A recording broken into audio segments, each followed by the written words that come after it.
এই রেসিপি তো আমরা অনেক রকমেরই খাই, কিন্তু এই চুনো মাছের রেসিপি আহা, প্রত্যেকেরই ভালো লাগে।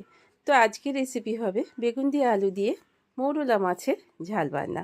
তো মৌরলা মাছগুলো বেছে আমি নুন হলুদ মাখিয়ে রেখে দিয়েছি এবং ভেজে নিয়েছি। ভেজে নিয়ে সেই তেলেতেই আমি পেঁয়াজটা দিয়ে দিয়েছি এবং বেগুনগুলো ভেজে নিচ্ছি। বেগুনগুলো ভেজে নেওয়ার পর আলু দিয়ে দেবো, একটু নুন হলুদ সবই দিয়ে দেবো, সর্ষে বাটা, একটু রসুন বাটা দিয়ে দেবো।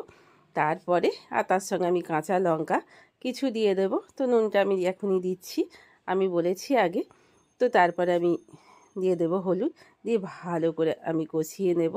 আর অবশ্যই আমি সর্ষে বাটা দেবো, আর কালারের জন্য আমি একটু দেবো কাশ্মীরি লঙ্কার গুঁড়ো, দিয়ে তারপরেও ভালো করে কষিয়ে নেবো। হ্যাঁ, আমরা একটু মিষ্টি মিষ্টি যেহেতু খাই, একটু মিষ্টি দিলে সব রান্নাই ভালো লাগে। তো এইবার চুনো মাছগুলোর ওপরে তরকারিটা আমি ঢেলে দিয়ে নাড়াচাড়া করে নিলেই রেডি হয়ে যাবে আজকে আমার বেগুন দিয়ে আলু দিয়ে চুনো মাছের ঝাল বানার